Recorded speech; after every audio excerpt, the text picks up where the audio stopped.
चौथा दिवस, चौथा अध्याय। मंगलाचरण के लिए हाथ जोड़ लीजिए।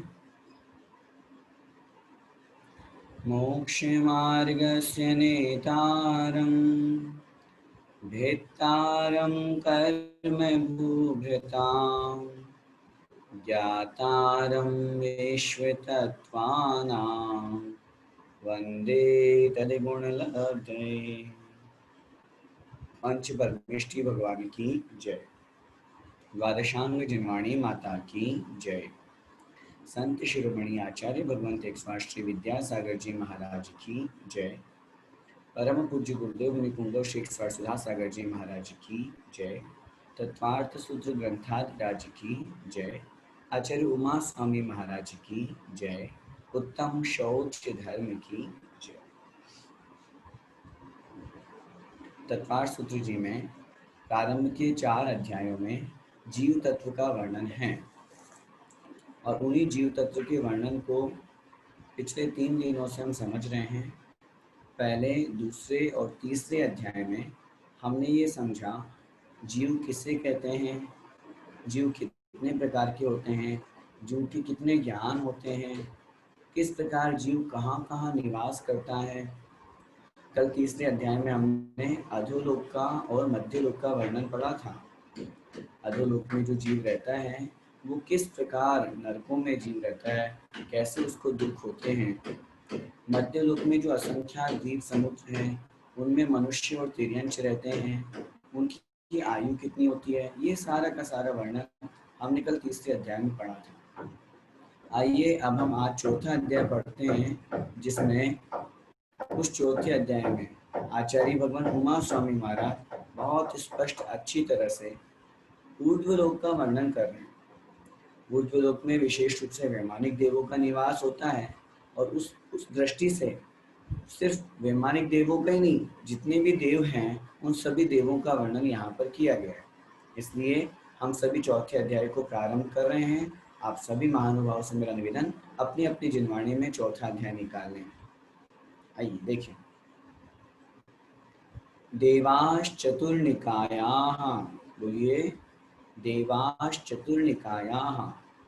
संधि विच्छेद करेंगे। देवाः चतुर्निकायाः, देव जो होते हैं वो चतुर मतलब 4, निकाय मतलब निकाय वाले होते हैं।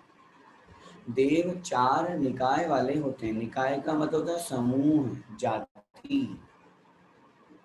देव जो हैं वे 4 प्रकार की जाति वाले होते हैं।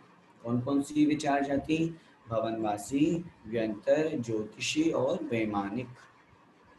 ये 4 प्रकार के 4 जाति वाले देव होते हैं। आगे, आदितस्त्रिषु पीतांतलेशाः, बोलिए आदितस्त्रिषु पीतांतलेशाः। आदित्य है प्रारंभ के, त्रिषु मतलब 3 निकायों में। निकाय कितने होते हैं? 4। उन 4 निकायों में से आदित्य त्रिषु प्रारंभ के 3 निकायों में, भवनवासी, व्यंतर और ज्योतिषी, इन 3 निकायों में पीतांत लेशाः, पीत है अंत में जिसके ऐसी लेशा होती है। हमने लेशा का सामान्य वर्णन दूसरे अध्याय में किया था, जहाँ पे हमने पढ़ा था 21 प्रकार के औदिक भाव होते हैं, वहाँ लेशा भी है। कृष्ण, नील, कापोत, पीत, पद्म, शुक्ल, ये 6 प्रकार की लेशा होती है।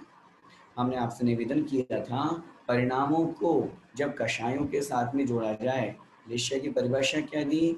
कषायानुरंजित योगों की प्रवृत्ति का नाम लेशा है। कषायों से युक्त होकर के जब आत्मा की प्रवृत्ति, योगों की प्रवृत्ति होती है, वो अच्छी और अच्छी और अच्छी होती है, अथवा बुरी और बुरी और बुरी होती है। 3 शुभ लेशा, 3 अशुभ लेशा। शुभ लेशाओं में पीत, पद्म, शुक्ल, और अशुभ लेशाओं में कृष्ण, नील, कापोत। तो यहाँ कह रहे पीतांत लेशा, अर्थात पीत है अंत में जिसके ऐसी लेशा होती है। इसका मतलब ये हुआ कृष्ण, नील, कापोत और पीत, ये 4 लेशा भवनत्रिक में पाई जाती है।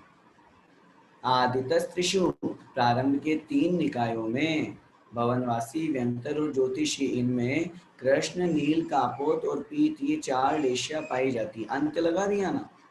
लेकिन उसमें भी एक महत्वपूर्ण बात हमको समझना है, कृष्ण, नील, कापोत, ये 3 लेशिया अपर्याप्त अवस्था की अपेक्षा कही गई है। पर्याप्त अवस्था में तो मात्र एक पीत लेशिया ही पाई जाती है। उसके अनुभाग कम ज्यादा हो सकते हैं, वो कोई आपत्ति नहीं है, लेकिन कृष्ण, नील, कापोत, अशुभ लेशिया पर्याप्त अवस्था में नहीं होती, वो अपर्याप्त की अपेक्षा बात की गई।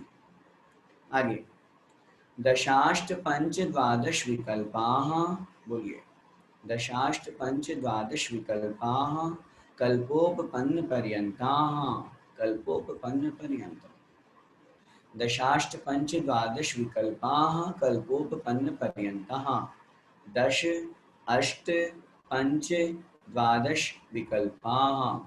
दश मतलब 10, अष्ट मतलब 8, पंच मतलब 5 और द्वादश मतलब 12 है।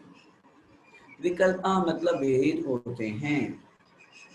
कहाँ तक होते हैं ये भेद? कल्पोपपन्न पर्यंतः, कल्प तक उत्पन्न होने वाले देवों के। क्या मतलब हुआ? 4 निकाय के नाम हमने ऊपर पढ़े, भवनवासी, व्यंतर, ज्योतिषी और वैमानिक। इनमें क्रमशः लगाइए, भवनवासी के कितने भेद? 10 भेद। व्यंतर के कितने भेद? अष्ट मतलब 8 भेद। ज्योतिषी के कितने भेद? पंच मतलब 5 भेद। और वैमानिकों में कल्पोपपन्न पर्यंत, वैमानिकों में 2 भेद होते हैं। आगे पढ़ेंगे हम। कल्पोपपन्ना कल्पातीताश्च, एक सूत्र आएगा इसी में। जहां तक इंद्र आदि 10 पद पाए जाते हैं, 16वें स्वर्ग तक के देव कल्पोपपन्न कहलाते हैं। और 16वें स्वर्ग से ऊपर 9 ग्रेवियर, 9 अनुदिश और 5 अंतर में जो देव रहते हैं, वे कल्पातीत कहलाते हैं। तो ये जो 12 भेद बताए ना वैमानिकों में, ये कहाँ तक लगाना है? ये कल्पोपपन्न मतलब 16वें स्वर्ग तक। मतलब ये हुआ, वैमानिकों में स्वर्ग तो 16 हैं, लेकिन उनमें इंद्र कितने हैं? 12 हैं। उनमें भेद कितने हैं? 12। ये आगे हम पढ़ेंगे वैमानिकों में, तब हम आपसे निवेदन करेंगे, समझाएंगे। अभी ये समझना है, भवनवासी के 10 भेद, व्यंतरों के 8 भेद, ज्योतिषियों के 5 भेद और 16वें स्वर्ग में तक रहने वाले जो वैमानिक देव हैं, उनके 12 भेद होते हैं। आगे, इंद्र सामानिक, बोलिए, त्रायस्त्रिंश, पारिषदात्मरक्ष, लोकपालानीक, प्रकीर्ण का भी योग्य, किल्विषकाश्चेकशः।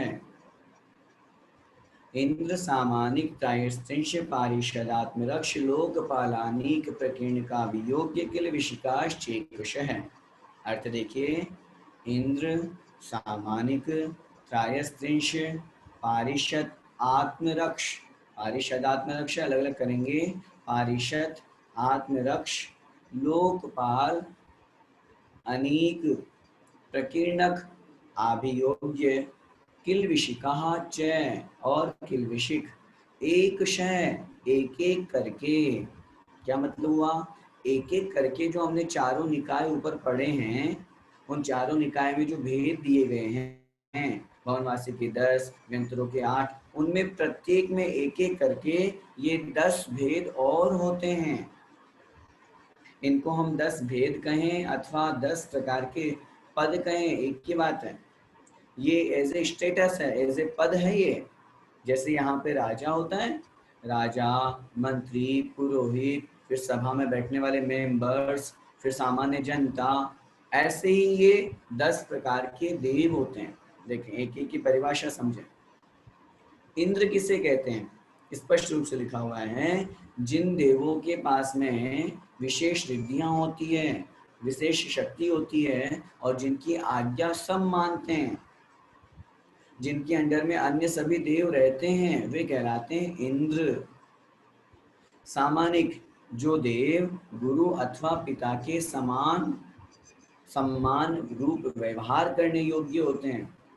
होते तो देव हैं, लेकिन उन देवों में जैसे हमारे यहाँ पे पिता का और गुरु का सम्मान होता है, ऐसे ही उन देवों का, उन देवों को सम्मान की दृष्टि से देखा जाता है, वे कहलाते हैं सामानिक। त्रायस्त्रिंश जो देव मंत्री अथवा पुरोहित के समान सभा में सुशोभित होते हैं वे कहलाते हैं त्रायस्त्रिंश देव। इनकी संख्या 33 होती है, 33, इसलिए त्रायस्त्रिंश नाम दिया। फिर आगे है पारिषदात्मरक्ष, पारिषद आत्मरक्ष। पारिषद, पारिषद क्या होता था? सभासद। जिस प्रकार राजा की सभा होती है वैसे ही जो इंद्र की सभा में सभासद होते हैं, मेंबर की तरह होते हैं, वे देव कहलाते हैं पारिषद जाति के देव। फिर है आत्मरक्ष, स्वयं की रक्षा करने वाले, मतलब बॉडीगार्ड। जैसे हमारे यहाँ पे किसी मंत्री के, किसी राजा के बॉडीगार्ड होते हैं, ऐसे ही उस राजा के, उस महेंद्र के जो चारों तरफ, चारों दिशाओं की बॉडीगार्ड होते हैं वे कहलाते हैं अंग रक्षक अर्थात आत्मरक्ष। फिर है लोकपाल, अर्थात कोतवाल के समान जो होते हैं। भाई आत्मरक्ष तो व्यक्तिगत एक इंद्र का हुआ, साथ में रहने वाला हुआ, लेकिन जो लोकपाल है वो कोतवाल के समान उस स्थान का, उस इंद्र, उस पूरे विमान की रक्षा करने वाला, ऐसे जो देव होते हैं वे कहलाते हैं लोकपाल। अनीक, अनीक का मतलब होता है सेना के रूप में जो देव होते हैं। जैसे यहाँ पे सेना होती है ना राजा की, 7 प्रकार की सेना होती है, पैदल चलने वाले, घोड़े पर चलने वाले, हाथी पर चलने वाले, रथ पर चलने वाले, ऐसे। तो ऐसे ही जो देव सेना के रूप में होते हैं वे कहलाते हैं अनीक। फिर अब प्रकीर्णक, प्रकीर्णक का शाब्दिक अर्थ होता है फैले हुए। जो देव नगर की जनता के समान यत्र तत्र फैले हुए रहते हैं वे कहलाते हैं प्रकीर्णक। आगे अभियोग्य, जो देव इंद्र की आज्ञा से हाथी, घोड़ा आदि जानवर रूप पर्याय को विक्रिया से धारण करते हैं, वाहन आदि बनते हैं, वे देव कहलाते हैं अभियोग्य। हम पढ़ते हैं ना, जब जन्म कल्याण के अवसर पे स्वर्ग से ऐरावत हाथी आता है तो वो कोई वास्तव में तिर्यंच थोड़ी होता है, वो यही अभियोग्य जाति के देव सौदर्मित्र की आज्ञा से ऐरावत हाथी के रूप को धारण करते हैं। फिर है अगला किलविशिक। किलविशिक का मतलब होता है जैसे यहाँ पे चांडाल आदि एक अलग ही निवास, अलग ही उनका निवास होता है, जो पाप के कारण से अछूत कहे जाते हैं, ऐसे ही देवों में जिन देवों का निवास अन्य देवों से अलग दिशा में, अलग एक तरफ होता है, जिनको थोड़ा हे दृष्टि से देखा जाता है, वे कहलाते हैं किलविशिक देव। ये 10 प्रकार के पद के नाम हैं। ये है तो सब देव, देव पर्याय को ही ये प्राप्त हुए हैं। सबके देवगति नामकरण का उदय है, और उसमें ये भी समझना है सबके उच्च गोत्र का उदय है, लेकिन अपने अपने कर्म के अनुसार ये देव भी उनमें आपस में इस प्रकार से पद, स्टेटस उनका कम ज्यादा होता रहता है। इस प्रकार ये 10 प्रकार के पद प्रत्येक निकाय में, प्रत्येक जो भेद किए ना यहाँ 10, 8, 5 और 12 सब में पाए जाते हैं। अगला सूत्र त्रायस्त्रिंश लोकपाल वर्जा व्यंतर ज्योतिष्काः। त्रयस्त्रिंश लोकपाल वर्ज्या यंत्र ज्योतिष्काः। त्रयस्त्रिंश और लोकपाल से वर्ज्या माने रहित होते हैं। कौन? व्यंतर ज्योतिष्काः, व्यंतर और ज्योतिषी देव।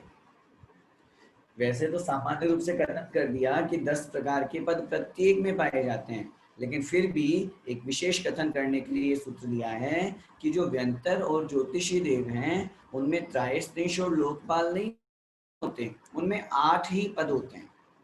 किस किस में? व्यंतर में और ज्योतिषियों में। जितने भी व्यंतर देव हैं, जितने भी ज्योतिषी देव हैं, उनमें 8 ही पद होते हैं, 10 पद नहीं होते, 10 भेद नहीं होते। अगला सूत्र पूर्वयोर द्विन्द्राः। पूर्वयोर द्विन्द्राः, संधि विच्छेद करेंगे। पूर्वयोः द्वि इंद्राः। पूर्वयोः मतलब प्रारंभ के 2 निकायों में, स्टार्टिंग के जो 2 निकाय कौन कौन से हैं? भवनवासी और व्यंतर। 4 निकायों के नाम हमें इसी क्रम से याद रखना है, भवनवासी, व्यंतर, ज्योतिषी और वैमानिक।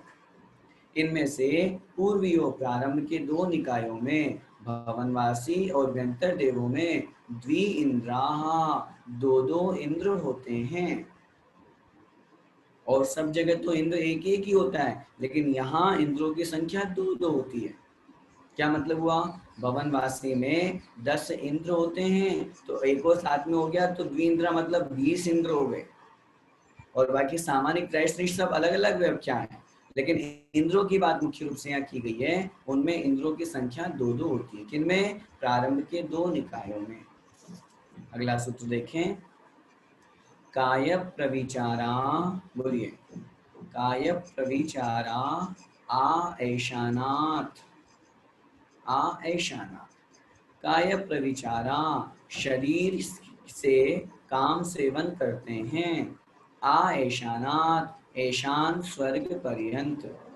क्या मतलब हुआ? यहाँ बात चल रही है, अब एक नया विषय शुरू कर रहे हैं आगे के 3-4 सूत्रों में, कि देवताओं के द्वारा जो कामेच्छा की पूर्ति की जाती है, अपनी वासना की तृप्ति की जाती है, वो किस प्रकार की जाती है? तो उत्तर मिला, आ ऐशानात ऐशान स्वर्ग तक। आगे हम वर्णन पढ़ेंगे, उसमें सौधर्म, ऐशान, सानत कुमार, महेंद्र, ब्रह्म, ब्रह्मोत्तर, इस तरह से 16 स्वर्गों के नाम दिए वैमानिकों में। उस दृष्टि से आ ऐशानात मतलब ऐशान तक, सौधर्म और ऐशान स्वर्ग जहाँ तक है वहाँ तक, और उसके पहले भवनवासी, व्यंतर और ज्योतिषियों में, भवनवासी, व्यंतर और ज्योतिषी देवों में, और साथ में सौधर्म और ऐशान स्वर्ग में रहने वाले देव देवियां आपस में मनुष्य के समान काय प्रविचार करते हुए अपनी कामेच्छा की तृप्ति करते हैं। ये वहाँ की काय प्रविचार की, कामेच्छा की, मैथुन सेवा की जो कथन किया गया है। आगे के देवों में क्या होता है तो बता रहे हैं, शेषाः स्पर्श रूप शब्द मनः प्रविचाराः। बोलिए, शेषाः स्पर्श रूप शब्द मनः प्रविचाराः। प्रविचार का मतलब होता है कामेच्छा की तृप्ति, वासना की तृप्ति।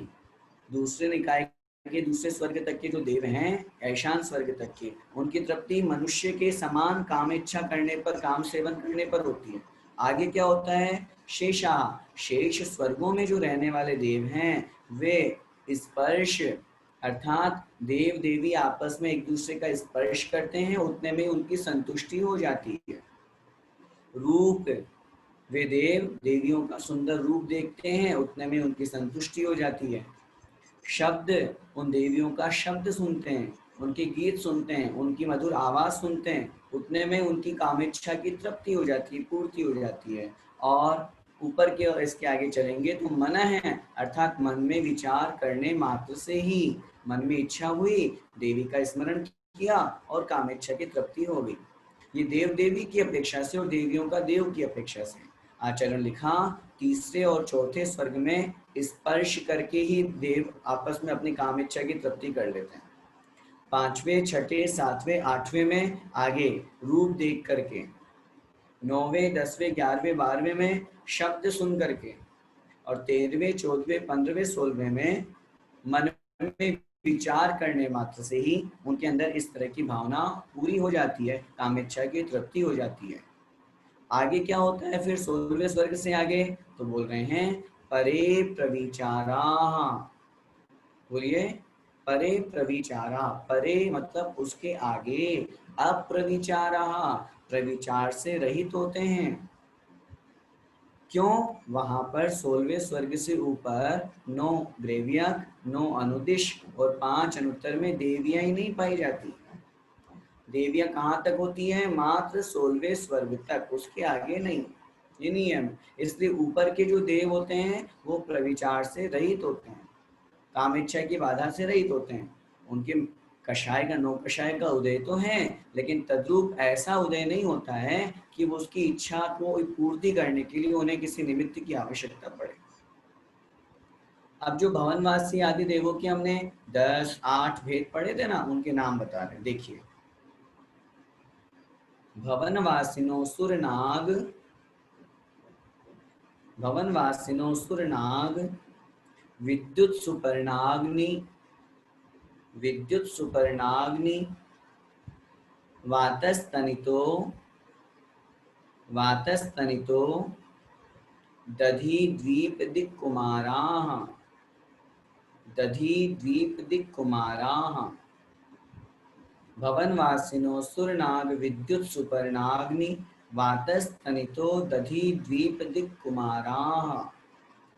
क्या कह रहे हैं यहाँ पे? भवनवासिन है, भवनवासी देव, असुर, फिर आगे कह रहे हैं नाग, कुमार शब्द सभी के साथ में जोड़ लीजिए, असुर कुमार, नाग कुमार, विद्युत कुमार, सुपर्ण कुमार, फिर यहाँ से निकलेगा अग्नि, अग्नि कुमार, वात कुमार, स्तनित कुमार, फिर यहाँ से निकलेगा उदधि, उदधि कुमार, द्वीप कुमार और दिक् कुमार। ये 10 प्रकार के भवनवासी देव होते हैं। ये 10 नाम यहाँ पे दिए हैं, असुर कुमार, नाग कुमार आदि। इन सबके साथ में कुमार शब्द क्यों जोड़ा है? तो आचार्य ने लिखा, जैसे युवावस्था में कुमार लोग चंचल होते हैं, यत्र तत्र इधर उधर भटकने की, या यूं कहीं इधर उधर गमन करने की जिनकी रुचि होती है, अर्थात जिनकी रुचि में कुछ विशेष अंतर होता है, कुमार के समान यौवनावस्था प्राप्त करने के समान, ऐसे वे जो देव होते हैं वे भवनवासी होते हैं। इसलिए इन सब देवों के नाम के साथ में कुमार शब्द जोड़ा गया। आगे इनका रहने का स्थान कहाँ है, वो हम पहले सामान्य रूप से तीसरे अध्याय में पढ़े थे कि जो पहली रत्न प्रभा पृथ्वी है, उस रत्न प्रभा पृथ्वी के 3 भाग होते हैं, खरभाग, पंख भाग और अबहुल भाग। 16,000 योजन मोटा खरभाग होता है, 84,000 योजन मोटा पंख भाग होता है और 80,000 योजन मोटा अबहुल भाग होता है। 1,80,000 योजन मोटी पहली पृथ्वी होती है रत्न प्रभा। उनमें से पहली पृथ्वी के खरभाग और पंख भाग में ये भवनवासी देव निवास करते हैं। भवनवासी देवों का निवास अधोलोक में है मुख्य रूप से, मध्य लोक में भी द्वीप समुद्रों में निवास करते हैं, लेकिन मुख्य रूप से अधोलोक में। हम इस बात का और स्मरण करें, जो हम भवनवासी देवों के या अधोलोक संबंधी जो हम 7,72,00,000 जिनाले लगाते हैं ना, कुल जिनाले कितने हैं? 8,56,97,481। तो उनमें से 7,72,00,000 अधोलोक संबंधी जो लगाते हैं वो इन्हीं भवनवासी देवों के निवास संबंधी लगाए जाते हैं। आगे व्यंतर देवों का देखें। व्यंतराः किन्नर किम पुरुष महोरग, बोलिए। व्यंतराः किन्नर किम पुरुष महोरग गंधर्व यक्ष राक्षस भूत पिशाचाः। व्यंतराः किन्नर किम पुरुष महोरग गंधर्व यक्ष राक्षस भूत पिशाचाः। व्यंतर कितने प्रकार के होते हैं? व्यंतर 8 प्रकार के होते हैं। कौन कौन से? किन्नर, किंपुरुष, महोरग, गंधर्व, यक्ष, राक्षस, भूत और पिशाच। ये नाम है इन देवों के। ऐसा नहीं समझना जो हमको इस तरह से कल्पना के माध्यम से बताए जाते ना, काले रंग का हो, बड़े बड़े सींग हो या चित्र विचित्र आकार वाला हो, ऐसे देव नहीं होते हैं। देव तो सर्वांग सुंदर होते हैं। ये भूत जाति की, पिशाच जाति के सब देव सर्वांग सुंदर हैं, सबके समचतुरस्र संस्थान है। हाँ, भय उत्पन्न करने के लिए अथवा अपनी विक्रिया के माध्यम से कोई दूसरा रूप बना सकते हैं, उसमें कोई आपत्ति नहीं। ये व्यंतर देव कहाँ रहते हैं? ये व्यंतर देव भी अधोलोक में खरभाग और पंख भाग में रहते हैं, और उसके साथ में मध्य लोक में भी यत्र तत्र यहाँ वहाँ रहते हैं। आचार्य ने लिखा, व्यंतर किसे कहते हैं? यत्र तत्र विचरन्ति ते व्यंतराः। इन देवों का निवास मुख्य रूप से अधोलोक में, और उसके अलावा द्वीप समुद्रों में, किसी वृक्ष की कोटर में, पेड़ों के ऊपर अथवा पर्वतों के ऊपर इनका निवास हुआ करता है। व्यंतर देव जो हैं वो किसी को बाधा नहीं पहुंचाते। अगर कोई पूर्व बैरवशात, अगर कोई जीव का किसी के साथ में कोई सन्निकटता रही हो अथवा कोई ऐसा कार्य शेष रह गया हो, जैसे माना कि किसी की अंतिम इच्छा पूरी नहीं हो पाई और उसके पहले उसका मरण हो गया, या किसी ने किसी को मार दिया, या किसी के साथ ऐसी दुर्घटना हो गई, तो उस स्थिति में हो सकता है वो जाकर के व्यंतर बन जाए। वर्तमान में बहुत से प्रसंग हमें ऐसे देखने को मिलते हैं जिसमें लगता है कि सामने वाले के ऊपर व्यंतर बाधा है, उसमें देव आ गया, हकीकत ये है, किसी के शरीर के अंदर देव प्रवेश नहीं कर सकता। अच्छी तरह से समझिएगा। जिसमें सामने वाला व्यक्ति जिंदा है, उसमें आत्मा है, उसको उसके साथ में देव प्रवेश नहीं कर सकता। हाँ, दूर से रह करके अपनी शक्ति के कारण से उसको नचा सकता है, उससे बुलवा सकता है जो बुलवाना हो, उससे जो कहलवाना हो वो कहलवा सकता है, लेकिन उसके अंदर प्रवेश नहीं कर सकता। ऐसे बहुत से प्रसंग देखने को आते हैं जिसमें किसी को इस तरह की शक्ति हो भी हो सकती है, अथवा परेशान करने के निमित्त से अथवा मनोरंजन के लिए कैसे भी करके वो देव किसी के माध्यम से अपनी बात को कहलवा सकते हैं। लेकिन मैं एक निवेदन और करना चाहूँगा, ऐसा करने से अगर किसी में देव आते हैं तो हम उसकी पूजा क्यों करने लग जाते हैं? और इसमें तो देव आ गया, ये तो देवी जी हो गए, ये तो भगवान हो गए। अरे वो हमें अगर कोई बात आगे पीछे की बता रहा है तो वो थोड़ी बता रहा है, वो तो देव अपनी अवधि ज्ञान से जान के बता रहा है, वो पूज्य थोड़ी हो जाएगा। तो ऐसी स्थिति हमको ध्यान रखनी चाहिए। बाकी वेंकट देव किसी को बाधा नहीं देते, किसी का किसी भी प्रकार का व्यर्थ में बिना किसी निमित्त के उपकार या अपकार नहीं करते। आगे, ज्योतिष्काः सूर्या चंद्रमसौ ग्रह नक्षत्र प्रकीर्णक तारकाश्च। ज्योतिष्काः सूर्या चंद्रमसौ ग्रह नक्षत्र प्रकीर्णक तारकाश्च। ज्योतिष का अर्थ है जो ज्योतिषी देव होते हैं वे 5 प्रकार के हैं। सूर्या चंद्रमसौ, सूर्य और चंद्रमा, सूर्य चंद्रमा ग्रह नक्षत्र और तारे, ये 5 प्रकार के ज्योतिषी देव हुआ करते हैं। क्या मतलब हुआ? ज्योतिष देवों के 5 भेद हम देखते हैं ना, यहाँ सूर्य चंद्रमा ग्रह नक्षत्र तारे, ये सब ज्योतिषी देव होते हैं। और ये जो देव होते हैं ये मध्य लोक में जम्बू द्वीप के अंतर्गत सुमेरु पर्वत के 790 नीचे जमीन से 790 से लेकर के 900 योजन की जो ऊंचाई है, बीच का जो 110 योजन का स्पेस बचता है ना आकाश में, उस सुमेरु पर्वत के ये ढाई द्वीप के ज्योतिषी देव चक्कर लगाते हैं। तो ये ज्योतिषी देवों का 5 प्रकार के कहे गए हैं, सूर्य चंद्रमा ग्रह नक्षत्र और तारे। उसमें विशेष बात हमको ये समझनी है, सूर्य और चंद्रमा, इनमें से चंद्रमा तो इंद्र होता है और सूर्य प्रति इंद्र होता है। ग्रह अलग होते हैं, नक्षत्र अलग और तारे अलग, इनके सबकी संख्या अलग अलग कही गई है। एक सूर्य परिवार, एक चंद्रमा के परिवार में मुख्य हो गया चंद्रमा, चंद्रमा के साथ में हुआ प्रति इंद्र सूर्य, और एक चंद्रमा के परिवार में 88 ग्रह होते हैं, 88। हमारे शास्त्रों में त्रिलोक सार, त्रिलोक पंडित के आदि जो शास्त्र बड़े बड़े महान आचार्यों ने लिखे, उन सब में ग्रहों की संख्या 9 नहीं कही गई, 88 कही गई है। वर्तमान में बहुत स्पष्ट समझिएगा मेरी बात को, वर्तमान में जो नवग्रह की मान्यता हमारे दिगंबर समाज में प्रचलन में आ गई है, वास्तविकता में देखा जाए तो इसका कोई आधार नहीं है। कहाँ से ये 9 ग्रह ले लिए लोगों ने? ये तो अन्य हिंदुओं की मान्यता है, जैनेतर मान्यता है, वो लोग 9 ग्रह मानते हैं और 9 ग्रह के हिसाब से उनके यहाँ पे अन्य अन्य भगवान माने गए हैं। हमारे दिगंबर शास्त्रों में ग्रहों की संख्या 9 है ही नहीं, और जब 9 ग्रह नहीं तो फिर 9 ग्रहों के स्वामी भगवान कहाँ से आ गए? और फिर जब नवग्रह होते नहीं तो नवग्रह हमको पीड़ा कैसे देंगे? मैं आपको एक छोटा सा लॉजिक देता हूँ। वर्तमान में जो 9 ग्रह माने जाते हैं उनमें सूर्य और चंद्रमा है कि नहीं? 9 ग्रहों में होते हैं। हमारे यहाँ तो सूर्य चंद्रमा अलग और ग्रह अलग है। अभी क्या पढ़ा अपन ने? 5 प्रकार के ज्योतिषी देवों में सूर्य तो हुआ प्रतीन्द्र, चंद्रमा हुआ इंद्र, ग्रह अलग। तो जब सूर्य चंद्रमा हमारे ग्रह है ही नहीं तो फिर 9 ग्रहों में उनको नाम कैसे दे दिया?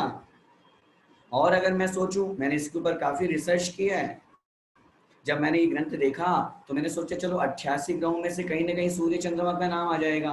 88 ग्रहों में सूर्य और चंद्रमा का नाम कहीं है ही नहीं, और होगा भी कैसे क्योंकि वो ग्रह है ही नहीं। ग्रह होंगे तो ग्रहों के नाम आएंगे। इसलिए बहुत स्पष्ट मेरा आप लोगों से निवेदन है, किसी चक्कर में नहीं पड़ना। आजकल ये बहुत व्यापार का काम हो गया है। लोग कहते हैं इसके ये ग्रह सता रहा है, इसको ये सता रहा है, ये पूजा पाठ कर लो, ये विधान कर लो, कुछ नहीं होता। अरे जब पहली बात पहला सिद्धांत 9 ग्रह होते ही नहीं। दूसरा सिद्धांत, ग्रह किसी को पीड़ा क्यों देंगे? ये तो देव हैं भाई, देव किसी को पीड़ा क्यों देंगे? ये हमें, ये बहुत एक्चुअल बात अगर अपन करें, हमारे यहाँ ज्योतिष शास्त्र लिखे हुए हैं, उन ज्योतिष शास्त्रों में बहुत स्पष्ट कहा गया है, ये जो सूर्य चंद्रमा आदि ग्रह नक्षत्र सब गमन करते हैं, सुमेरु पर्वत के आगे आएगा चक्कर लगाते हैं, तो इनके गमन करने से इनमें रेज निकलती है, क्योंकि ज्योतिषी है, ज्योति मतलब कांति, इनकी रेज निकलती है, उसके अनुसार हो सकता है ये हमारे भविष्य की जानकारी देते हो। जब हमारा जन्म हुआ उस समय सूर्य चंद्रमा ग्रह नक्षत्रों की स्थिति क्या थी ब्रह्मांड में, उसके अनुसार ये हमारे भविष्य की कुछ सूचनाएं दे सकते हैं, लेकिन वैसा ही हो ये जरूरी नहीं है। अगर हम ये मान लेंगे कि हाँ इन्होंने कह दिया और ऐसा ऐसा होना है, तो फिर भैया कर्म सिद्धांत घटित ही नहीं होगा, फिर तो सब कुछ फिक्स हो गया। फिर तो हम आगे जो 10 साल बाद में हमारे साथ में क्या होना है, हम किसी ज्योतिषी देव को, व्यक्ति को पूछा है, ज्योतिषी पंडित जी को पूछा है, उसने कह दिया ऐसा होना है, और अगर वो नहीं हुआ या होना है, ये सब हम कैसे कह सकते हैं? बहुत स्पष्ट मैं आप लोगों से निवेदन करना चाहता हूँ, वर्तमान में नवग्रहों की मान्यता, काल सर्प योग, ये सब पंडितों के बनाए हुए चोचले हैं, इनके चक्कर में बिल्कुल नहीं पड़ना, बहुत स्पष्ट है। हाँ, अगर हमारा ज्योतिष में कुछ विश्वास है, होना चाहिए, कोई आपत्ति नहीं, मैं निषेध नहीं कर रहा हूँ, लेकिन उतना ही। जब आचार्य श्री से पूछा गया, आचार्य श्री हम वास्तु ज्योतिष को कितना माने, तो आचार्य श्री का बहुत सुंदर उत्तर जो हमेशा याद रखना है, वास्तु और ज्योतिष कुछ है, सब कुछ नहीं, थोड़ा है। हमारे यहाँ भी जब कभी मुनि महाराज को दीक्षा दी जाती है, मुहूर्त देखा जाता है, हमारे यहाँ पे भी पंच कल्याणक होना है तो मुहूर्त देखा जाता है, ये सब मुहूर्त देखना अच्छी बात है, ज्योतिष के अनुसार समय आदि देखना अच्छी बात है, लेकिन हम सारा का सारा ही काम मुहूर्त में करें? ऐसे ऐसे भी लोग देखें जो बिना मुहूर्त के कोई भी काम नहीं करते हैं, उनके जीवन, ऐसे लोगों से मेरा एक ही बात निवेदन है, आपत्ति नहीं है मुहूर्त आदि देखने में, लेकिन ये नवग्रह या काल सर्प योग अगर इस तरह की मान्यता हमारी है तो ये पूर्ण रूप से गलत है। आप तो इतनी बात कह रहे हो, मैं तो ये भी निवेदन करना चाहता हूँ, हमारे दिगंबर धर्म में तो आज ये शनि ग्रह के स्वामी मुनि सुव्रतनाथ भगवान, इस ग्रह के स्वामी ये भगवान, इस ग्रह के स्वामी फलाने भगवान कहाँ से आ गए? आज शनिवार है, आज तो मुनि सुव्रतनाथ की पूजा करेंगे, क्यों? बाकी के 23 भगवान कहाँ गए? फिर अगर आप डे बाई डे करोगे तो फिर तो 24 में से 7 ही भगवान हुए, बाकी के 17 भगवान सोचेंगे कि पता नहीं हमने क्या किया था। भगवान तो भगवान है, वह नहीं सोचेंगे, वो तो सिद्धालय में प्राप्त हो गए। लेकिन मेरा आपसे बहुत स्पष्ट निवेदन है, जैनेतर अन्य संप्रदाय में इस तरह की मान्यता है कि उनके यहाँ 7 दिन के 7 भगवान, 7 देव, ये सब वार के हिसाब से पूजा आदि होती है। हमारे यहाँ वार के अनुसार कोई भगवान नहीं, डे के हिसाब से कोई भगवान नहीं, ग्रहों के अनुसार कोई भगवान नहीं। इसलिए बहुत स्पष्ट इस बात को समझते हुए अपनी मान्यता को हमें ठीक करना है। आगे देखिए, मेरु प्रदक्षिणा नित्य गतयो नृलोके, मेरु प्रदक्षिणा, मेरु की प्रदक्षिणा देते हैं कौन? हम बात करें ज्योतिषी देवों की। ये जो ज्योतिषी देव हमने पढ़े हैं, सूर्य चंद्रमा ग्रह नक्षत्र और तारे, ये ज्योतिषी देव सुमेरु पर्वत की प्रदक्षिणा मतलब परिक्रमा देते हैं। नित्य गतय है, नित्य मतलब हमेशा, गतय मतलब गतिमान है, चलायमान है, हमेशा चलते रहते हैं, एक समय के लिए भी नहीं रुकते, प्रति समय गतिमान, चलते रहते हैं इनके विमान। कहाँ लगाते हैं ये चक्कर, कहाँ तक के ज्योतिषी देव गतिमान हैं? तो उत्तर दे रहे हैं नृलोके, मनुष्य लोक में। मनुष्य लोक कितना होता है? मनुष्य लोक 2.5 द्वीप तक का होता है। पुष्करार्ध पहले पढ़ के आए थे ना, प्रांग मानुषोत्तरन मनुष्य, मतलब पुष्करवत द्वीप में जो आधा मानुषोत्तर गया हुआ है, वो अंदर अंदर का जो स्थान है वो मनुष्य लोक कहलाता है, 45 लाख योजन का, जिसे हम 2.5 द्वीप कहते हैं। इनमें स्थित जो सूर्य चंद्रमा ग्रह नक्षत्र तारे हैं, ये सुमेरु पर्वत की प्रदक्षिणा देते हैं, परिक्रमा देते हैं। अच्छा, ऐसा होने से क्या होता है? तत्कृतः काल विभाग है, बोलिए, तत्कृतः काल विभाग है। तत् मतलब उनके द्वारा, उन ज्योतिषी देवों के द्वारा ऐसा कृतः मतलब करने पर, वो जो ज्योतिषी देव ऐसा करते हैं तो उससे क्या होता है, काल विभाग है, काल का विभाजन होता है। ये जो काल चलता है ना, एक दिन हो गया, 2 दिन हो गया, हफ्ता हो गया, वर्ष हो गया, महीना, ये सब विभाजन किसके द्वारा हुआ, ये उन्हीं ज्योतिषी देवों के द्वारा हुआ। वो जो ज्योतिषी देव गमन करते हैं, उसी गमन की जो पूरी परिक्रमा लगाने से, जैसे सामान्य से उदाहरण से समझें, जम्बू द्वीप में 2 सूर्य 2 चंद्रमा होते हैं, तो उन दोनों सूर्यों को पूरा दोनों मिला करके 24 घंटे में एक पूरा चक्कर लगाते हैं, दोनों मिला करके। एक सूर्य यहाँ तो दूसरा यहाँ होगा, एक यहाँ आएगा तो ये दूसरा यहाँ आ गया। ये कितनी देर में हुआ, ये हुआ 24 घंटे में, पूरा एक परिक्रमा लगा के। तो ये हुआ, इस तरह से व्याख्या पूरी की जाती है। और जब ये गमन करते हैं और डेप्थ में हम और अन्य शास्त्रों को देखते हैं तो इनकी सबकी गलियां बनी हुई है, उसी गलियों में गमन करते करते करते समीप में होते हैं तो वहां पर हमारे दिन बड़े होते हैं, रात छोटी होती है। जब ये हमसे थोड़ा दूर चले जाते हैं दक्षिण की तरफ, दूसरी अंतिम गली में चले जाते हैं तो यहाँ दिन बड़े हो जाते हैं, दिन छोटे हो जाते हैं और रात बड़ी होती है। इस तरह से ये वर्णन शास्त्रों में मिलता है। पूरे तीनों लोकों में जो काल का विभाजन होता है वो इन्हीं ज्योतिषी देवों के निमित्त से होता है, पूरे तीनों लोकों में। कैसे पता चलेगा 10,000 वर्ष बीत गए देवों के, कैसे पता चलेगा 33 सागर, ये सब स्वाभाविक प्रक्रिया है। कोई गिनती करने के लिए नहीं बैठा, चलो चलो तुम्हारी आयु खत्म हो गई, अब घर जाओ, अब दूसरे पर्याय में जाओ, ऐसा नहीं। अपने आप ही आयु समाप्त होती है, आयु उसी अनुसार गिनती में आती है।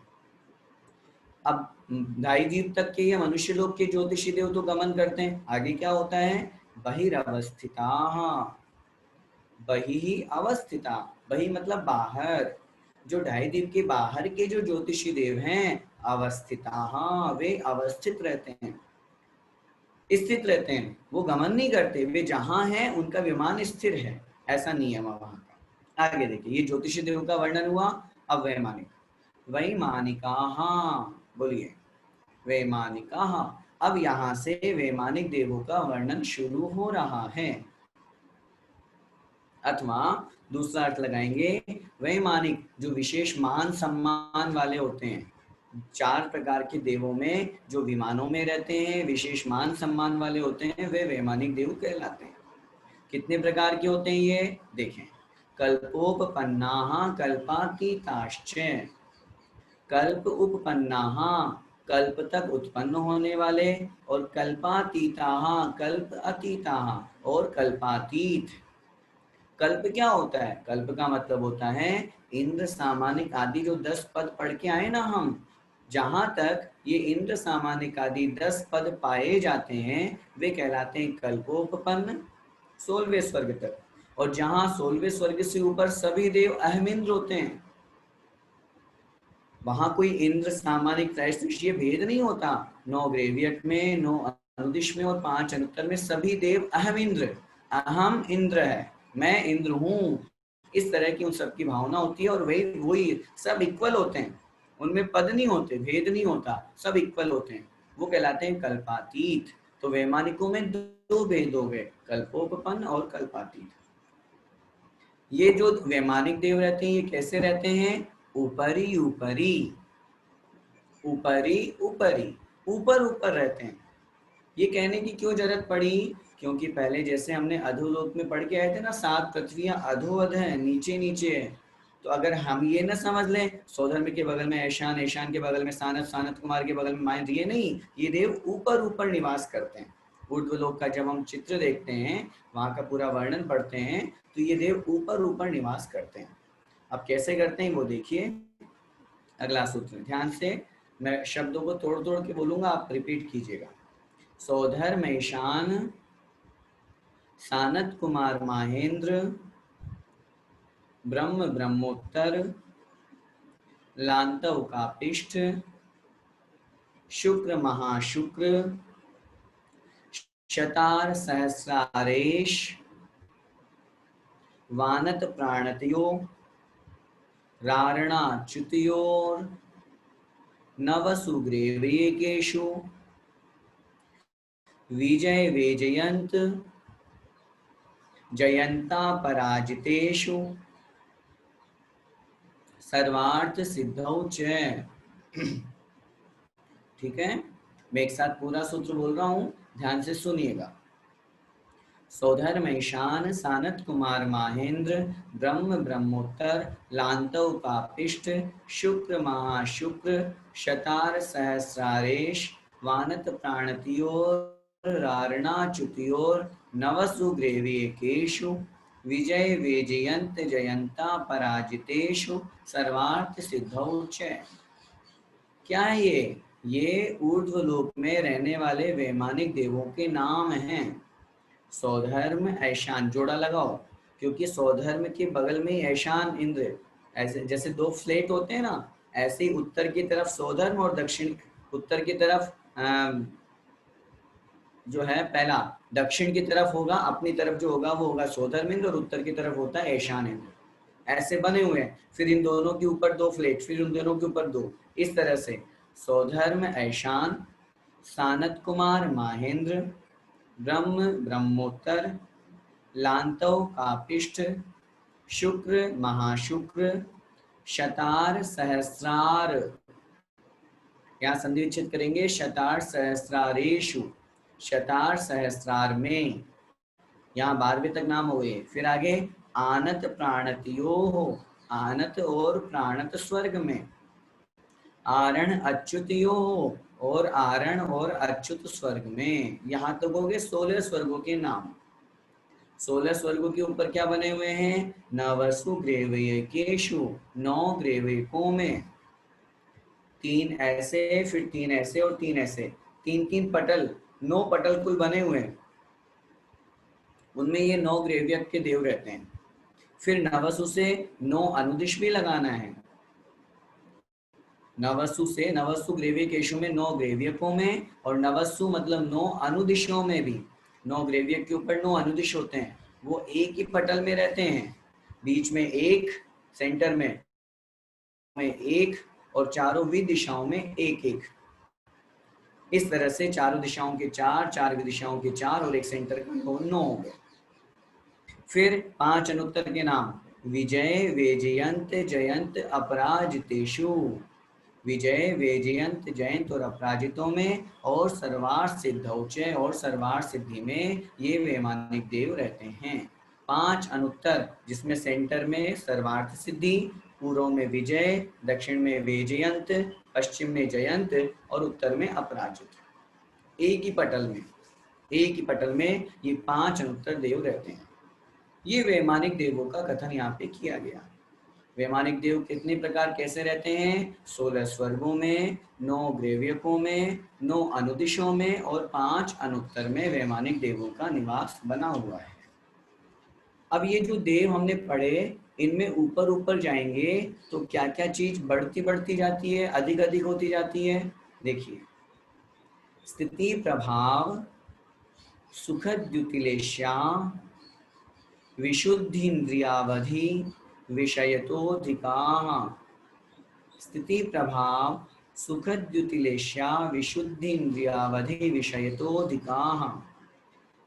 जो जो ऊपर जाएंगे त्यों त्यों स्थिति प्रभाव, प्रभाव का मतलब, स्थिति का मतलब हुआ आयु, स्थिति का मतलब आयु, प्रभाव, प्रभाव का मतलब हुआ पावर, शापानुग्रह शक्ति, शापानुग्रह शक्ति का मतलब होता है किसी का गलत बुरा करने की शक्ति, किसी का अच्छा करने की शक्ति। फिर है सुख, ऊपर ऊपर जाएंगे तो सुख में वृद्धि होगी। फिर कह रहे हैं द्युति, द्युति मतलब कांति, शरीर की कांति। लेश्या विशुद्धि, लेश्या में और विशुद्धता, नीचे के देवों में पीत लेश्या, बीच में जाएंगे तो पद्म लेश्या, और ऊपर के देवों में जाएंगे तो शुक्ल लेश्या। लेश्या में विशुद्धता बढ़ती जाती है। इंद्रिय विषय और अवधि विषय, इंद्रियों का जो विषय है, पंचेंद्रियों का जो विषय है, उनकी शक्ति भी बढ़ती जाती है। नीचे के जो देव हैं वो कम ही योजन तक के इंद्रियों के विषय को ग्रहण कर पाते हैं, ज्यादा को ग्रहण कर पाते हैं। और अवधि विषय, अवधि का विषय भी उनका बढ़ता बढ़ता जाता है। आगे शब्द दिया अधिका, मतलब अधिक अधिक होता जाता है। ज्यों ज्यों हम ऊपर जाएंगे त्यों त्यों उन देवों की आयु में वृद्धि होगी।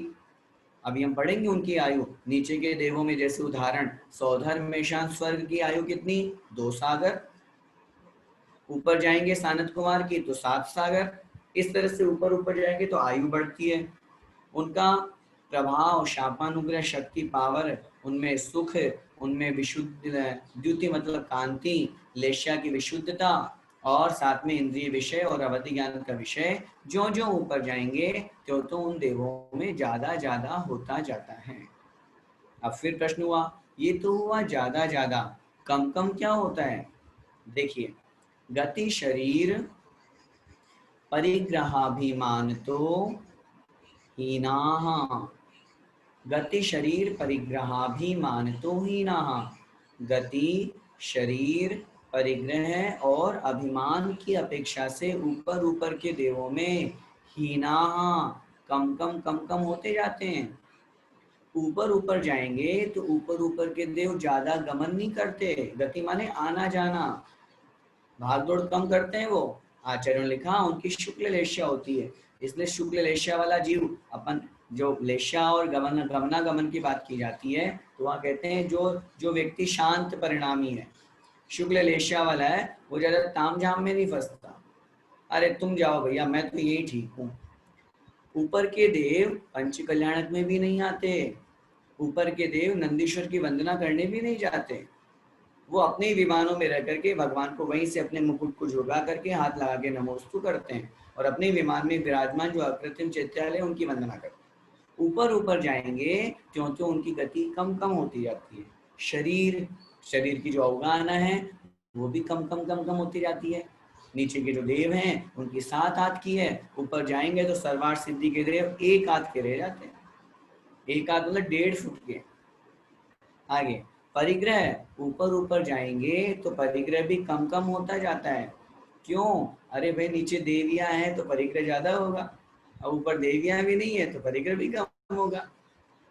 देवी भी तो एक परिग्रह के रूप में है, और इसके अलावा धन संपत्ति वैभव विलास ये भी परिग्रह ऊपर ऊपर कम होता जाता है। और अभिमानतः है, अभिमान की अपेक्षा, घमंड की अपेक्षा से भी उन देवों में कम होता जाता है। क्यों? जब वैभव नहीं, उनकी लेश्या शुक्ल ना, शुक्ल लेश्या होने से परिणाम अच्छे रहते हैं, तो ऊपर ऊपर जाने से ये सब चीजें कम होती जाती है। आगे देखिए, ऊपर ऊपर जाएंगे या इन सब देवों में वैमानिकों में लेश्या कैसी होती है बता रहे हैं। पीत पद्म शुक्ल लेश्या द्वित्रिशेषेषु, पीत पद्म शुक्ल लेश्या द्वित्रिशेषेषु। पीत पद्म और शुक्ल लेश्या होती है, कहाँ होती है? द्वित्रिशेषेषु। द्वि मतलब 2 निकायों में, द्वि मतलब 2 युगलों में, त्रि मतलब 3 युगलों में, और शेषेषु मतलब शेष युगलों में।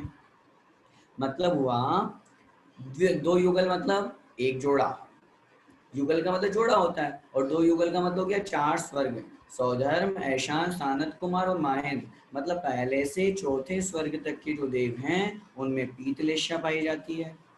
फिर त्रि मतलब 3 युगल लगाओ, 5वां, 6वां, 7वां, 8वां, 9वां, 10वां, 5 से लेकर के 10वें स्वर्ग तक के जो देव हैं उनमें पद्मलेश्या होती है, और 11वें स्वर्ग से ऊपर के सभी देवों में शुक्ल लेश्या पाई जाती है।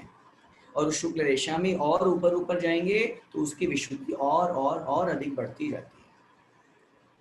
आगे देखिए, प्राग्रेव्य केभ्यः कल्पाः, ये जो आपने अभी पहले 2 शब्द प्रयोग किए थे, कल्पोपपन्न और कल्पातीत, तो ये कल्प कहाँ तक होते हैं? तो उत्तर दे रहे हैं, प्राग मतलब पहले पहले तक, ग्रेव्य केभ्यः ग्रेव्यकों से। 9 ग्रेवियक जो होते हैं उन ग्रेवियकों से पहले पहले, प्राक मतलब पहले पहले तक, कल्पा मतलब कल्प कहलाते हैं, मतलब 16वें स्वर्ग तक।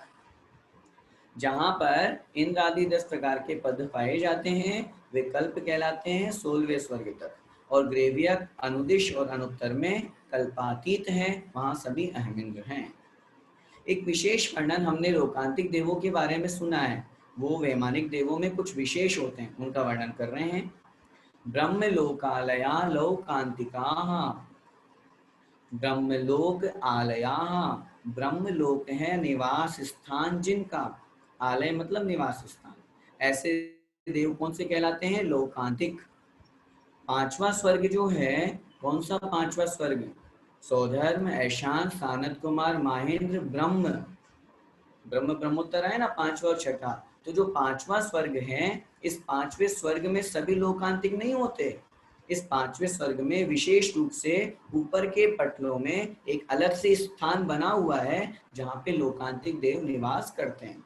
ये विशेष होते हैं। क्यों होते हैं विशेष? क्योंकि ये लोकांतिक लोक अंतिक, इनके संसार का अंत आ गया। अब ये अगले भाव में नियम से मनुष्य पर्याय को धारण करेंगे और मुनि बन करके मोक्ष पधारेंगे। नियम है ये एक भवावतारी होते हैं। ये एक भवावतारी होते हैं। ब्रह्म ऋषि की संज्ञा इनको दी गई है। देवर्षि, ब्रह्म ऋषि नहीं देवर्षि। ये देव हैं, ऋषि के समान है। ब्रह्मचारी वत होते हैं। इनके विमानों में, इनके निवास स्थान में देवियां नहीं होती, देवियों का प्रवेश वर्जित होता है। ऐसे जो विशेष देव होते हैं ये लोकांतिक देव कहलाते हैं। वर्तमान पंचम काल में भी लोकांतिक पद की प्राप्ति संभव है। आचार्य कुंद देव महाराज ने बहुत स्पष्ट लिखा, वर्तमान पंचम काल में मोक्ष तो नहीं है, लेकिन लोकांतिक जैसा परम पद। क्यों? अरे अगले भाव में नियम से मोक्ष जाना है। सौधर्मिंद्र जो होते हैं वो नियम से अगले भाव में मोक्ष जाना है उनको। सौधर्मिंद्र हुआ, सौधर्मिंद्र की शची पटरानी, सारी पटरानी नहीं, मात्र शची नाम की पटरानी। सौधर्मिंद्र के 4 लोकपाल, यम, वरुण, कुबेर, ये 4 लोकपाल जो होते हैं, सोम, यम, वरुण और कुबेर, ये सब एक भवावतारी है नियम से।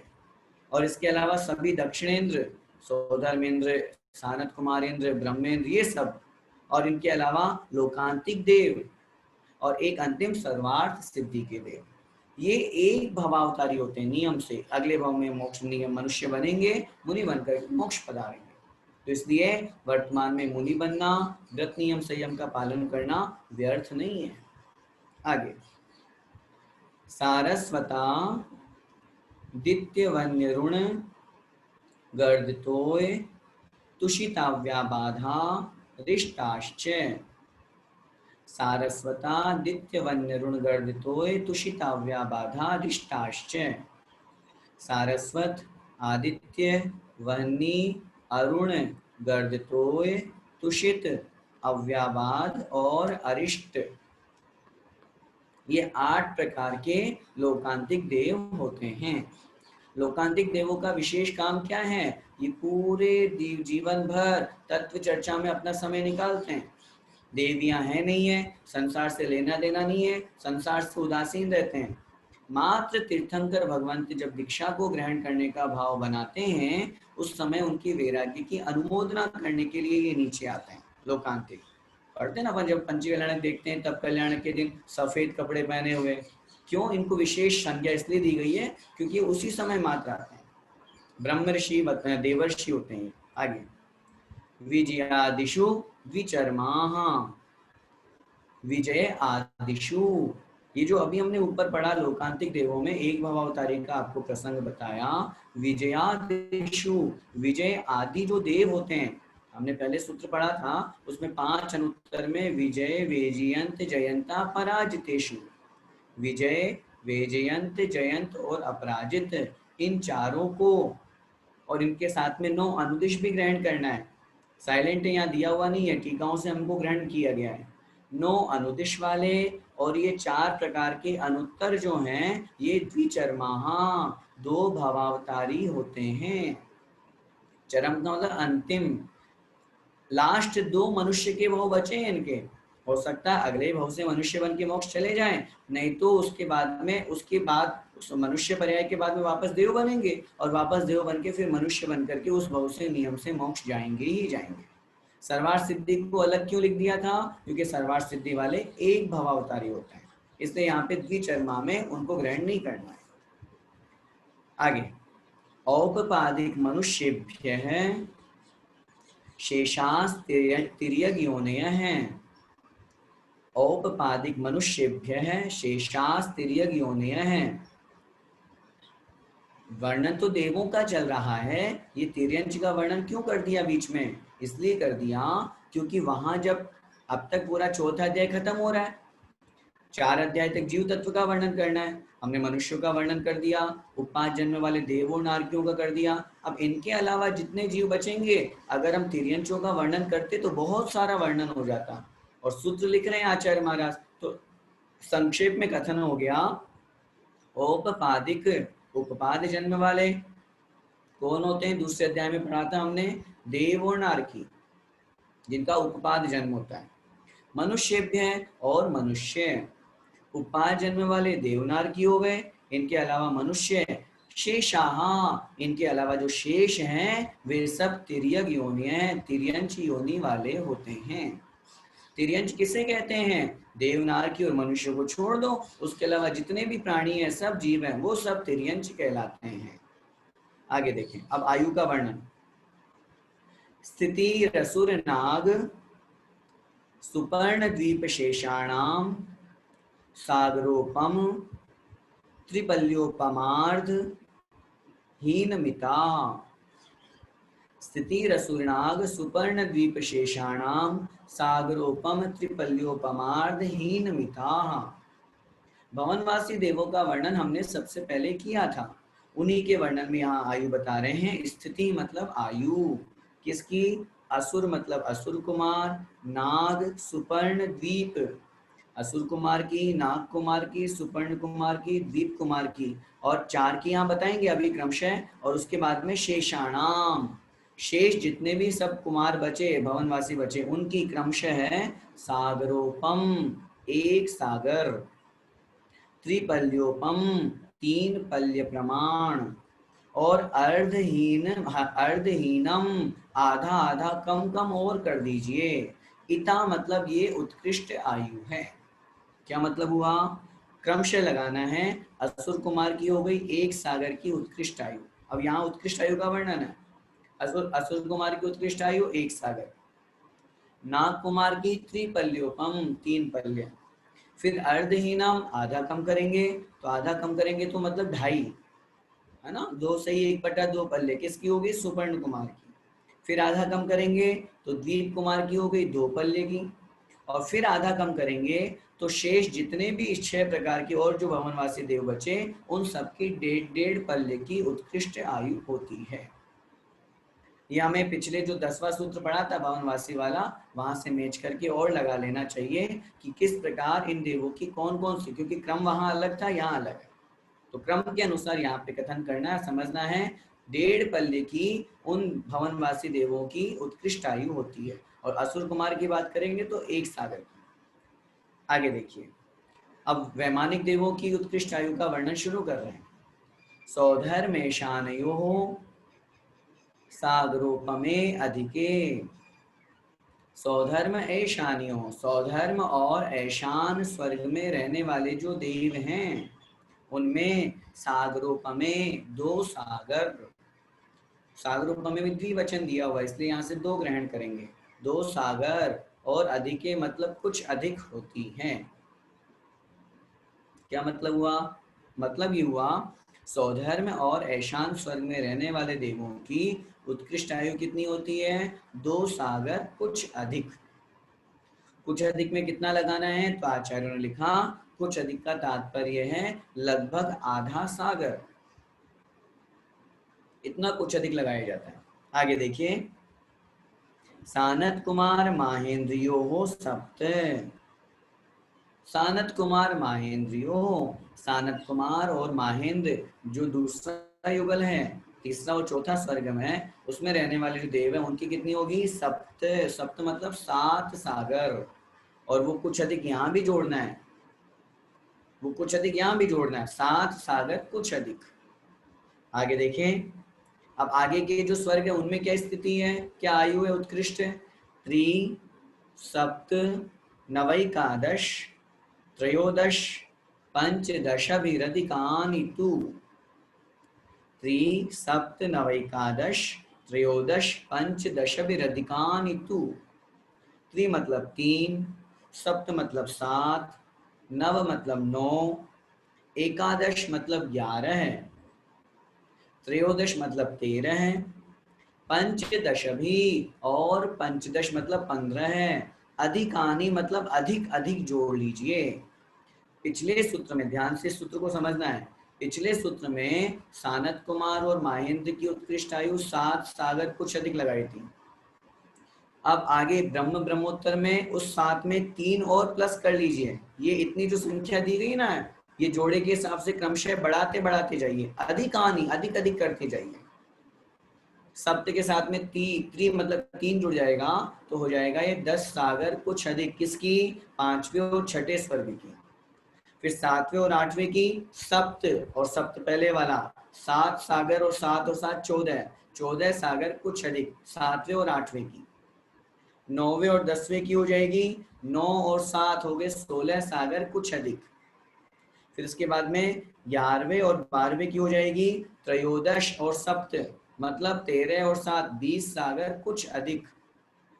ये जो कुछ अधिक हमको लगाना है, ये कहाँ तक लगाना है? सूत्र में दिया तू मतलब तुरियम, चौथे तक। इस सूत्र के अनुसार चौथे कल्प तक, और 2 कल्प पहले हम कर चुके, तो 2 कल्प वो और चौथे 4 कल्प ये, मतलब 6 कल्पों तक। 6 कल्पों का मतलब है 12वें स्वर्ग तक ही कुछ अधिक लगाना है। ये क्यों 12वें स्वर्ग तक कुछ अधिक लगाने की बात की गई? एक विशेष व्याख्या है कि जो घातायुष्क देव होते हैं वे 12वें स्वर्ग तक ही उत्पन्न होते हैं, इनसे ऊपर नहीं। ये घातायुष्क क्या कहलाते हैं? जो देव पहले ऊपर की आयु का बंद करते हैं, ज्यादा आयु का, बाद में सम्यक्त्व से अथवा संयम से गिर गए, तो अब जाना तो पड़ेगा देव में, क्योंकि एक बार जिस आयु का बंद हो जाता है तो उनको नियम से वही जाना होता है। लेकिन जब सम्यक और संयम से गिर गए तो ऊपर की आयु घट करके कम हो जाती है, नीचे आ जाती है। तो ऐसे देव कहाँ तक उत्पन्न होते हैं? 12वें स्वर्ग तक, इससे आगे नहीं, नियम है ये। इसलिए घातायुष्क देव 12वें स्वर्ग तक पाए जाते हैं। तो ऐसे देवों को उस स्वर्ग की निश्चित आयु से थोड़ा सा और अधिक बोनस में दे दिया जाता है, आधा कुछ अधिक, लगभग आधा सागर। तो ये 12वें स्वर्ग तक कुछ अधिक लगाना है। फिर 13वें 14वें में क्या है? त्रयोदश मतलब 13 और सप्त सात में जोड़ देंगे तो वहां तक हो जाएगा। पहले एकादश था, 12वें स्वर्ग तक एकादश 18 लगाना था वहां पे, है ना। 13वें 14वें में 20 सागर, और उसके बाद में 15वें 16वें स्वर्ग में पंचदशवी 15 और 7 22 सागर की उत्कृष्ट आयु उन देवों की होती है। अब 16वें स्वर्ग से ऊपर के जो देव होते हैं उनमें क्या स्थिति है, उनमें क्या आयु है, वो देखिए। आरणाच्युता दूर्ध्वमैकेकेन नवसु ग्रेव्यकेषु विजयादिषु सर्वार्थ सिद्धौ च। आरणाच्युता दूर्ध्वमैकेकेन नवसु ग्रेव्यकेषु विजयादिषु सर्वार्थ सिद्धौ च। आरण अच्युतात्, आरण और अच्युत स्वर्ग से, 15वें 16वें स्वर्ग का नाम है आरण और अच्युत, उससे ऊर्ध्वम मतलब ऊपर ऊपर जाने पर, एक एक मतलब एक एक को बढ़ाते जाओ। 15वें और 16वें स्वर्ग में उत्कृष्ट आयु कितनी थी? 22 सागर। अब सबसे पहले क्या आएंगे? नव सुग्रेव्यकेषु, 9 ग्रेव्यकों में, तो 9 ग्रेव्यकों में एक एक को बढ़ाएं। पहले ग्रेव्यक में 23, दूसरे में 24, तीसरे में 25, इस तरह से एक एक को बढ़ाते जाएंगे तो 31 सागर की आयु 9वें ग्रेव्यक में आ जाएगी। 22 सागर की आयु 16वें स्वर्ग की, एक एक सागर और ऊपर बढ़ाएंगे 9 ग्रेव्यकों में तो 31 सागर हो गई। फिर नवसु ग्रेव्यकेषु में या अनुदिश ग्रहण करना है तो अगला एक सागर और बढ़ा दें तो 9 अनुदिशों में 32 सागर। और फिर विजयादिशु, विजय आदि, विजय विजयंत जयंत और अपराजितों में एक सागर और बढ़ा दीजिए तो हो गया 33 सागर। 33 सागर की उत्कृष्ट आयु अनुत्तरों में पाई जाती है। सर्वार्थ सिद्ध हो जाए, सर्वार्थ सिद्धि को अलग लिखा है, क्यों लिखा है तो वो भी अनुत्तर में, इसलिए अलग लिखा है क्योंकि सर्वार्थ सिद्धि के देवों की जगन्य आयु नहीं होती, उनकी फिक्स आयु है। वो पूरी 33 सागर की आयु ग्रहण करते हैं, एक समय कम भी नहीं। अगर एक समय कम की आयु होगी तो फिर वो सर्वार्थ सिद्धि नहीं बन पाएंगे, फिर वो विजय विजयंत जयंत और अपराजित में से किसी में बने, इसलिए इसको अलग भिन्न लिखा है। तो इस तरह देवों में ये उत्कृष्ट आयु का वर्णन हुआ। अब प्रश्न, ये तो हुआ उत्कृष्ट, जघन्य कितनी होती है? तो उत्तर दे रहे हैं अपरा पल्योपम अधिकम। अपरा मतलब जघन्य आयु, किसकी? पहले दूसरे स्वर्ग की। पल्योपमम अधिकम, एक पल्य से कुछ अधिक होती है। पहले और दूसरे स्वर्ग में, सौधर्म और ईशान स्वर्ग में उत्कृष्ट आयु कितनी थी? 2 सागर कुछ अधिक। जघन्य कितनी होगी? 1 पल्य कुछ अधिक। ये नियम, इससे कम नहीं होती। अब आगे के जो अन्य देव हैं, अन्य स्वर्ग आदि हैं, उनमें क्या स्थिति है जघन्य का? तो बता रहे हैं, परतः परतः पूर्वा पूर्वानंतरा। परतः परतः पूर्वा पूर्वानंतरा, आगे आगे के जो स्वर्ग हैं, पूर्वा पूर्वा और पहले पहले वाले के जो स्वर्ग के आयु हैं, अनंतरा, उनमें अंतर नहीं होता। अच्छी तरह से समझना, आगे आगे के स्वर्गों की जघन्य आयु और पूर्वा पूर्वा पहले पहले वाले स्वर्गों की उत्कृष्ट आयु में अंतरा, अंतर नहीं है। अंतर मतलब गैप नहीं है। क्या मतलब हुआ? समझिए ध्यान से सूत्र को। पहले दूसरे स्वर्ग की उत्कृष्ट आयु कितनी है? 2 सागर कुछ अधिक। तीसरे चौथे स्वर्ग की उत्कृष्ट आयु कितनी है? 7 सागर कुछ अधिक। तो तीसरे चौथे स्वर्ग की उत्कृष्ट आयु 7 सागर कुछ अधिक। अब इसमें जघन्य लगाएंगे तो क्या करेंगे? पहले वाला जो युगल है उसकी उत्कृष्ट आयु में एक समय जोड़ देंगे तो वो आगे वाले की जघन्य आयु बन जाएगी।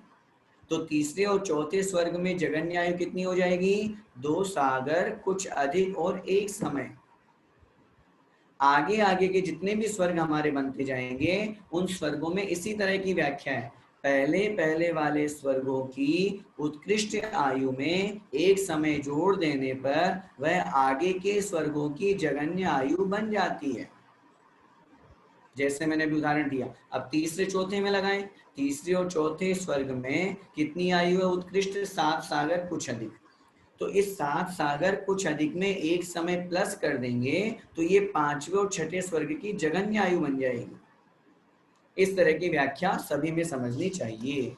जैसे हम ऊपर बात करें ग्रेविकों की बात करें, जैसे माना कि 16वें स्वर्ग की बात करें, 16वें स्वर्ग की जघन्य आयु, 16वें स्वर्ग की उत्कृष्ट आयु कितनी पड़ी अपन ने अभी? 22 सागर। और पहले ग्रेविक की कितनी है? 23 सागर। तो 23 सागर पहले ग्रेविक की उत्कृष्ट आयु है। अगर पहले ग्रेविक की जघन्य आयु लगाएंगे तो कितनी बनेगी? 22 सागर में एक समय प्लस कर दीजिए। ये एक समय प्लस करना पड़ेगा, नहीं करेंगे तो अगर किसी जीव को फिर 22 सागर मिली तो कहाँ भेजेंगे हम? वो तो 16वें स्वर्ग में रह जाएगा। इस तरह से एक समय होने से बीच में गैप नहीं रहता, अंतर नहीं रहता। अगला सूत्र, नारकाणाम च द्वितीयादिषु। नारकाणाम च, और नारकियों में भी ऐसे ही लगा लेना चाहिए। कहाँ से? द्वितीय आदिशु, दूसरी आदि पृथ्वियों में।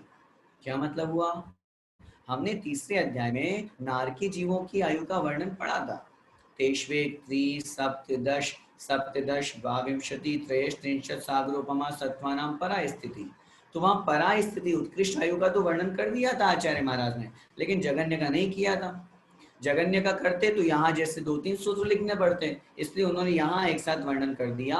नारकियों में भी दूसरी पृथ्वी से ऐसे ही लगा लेना। कैसे मतलब?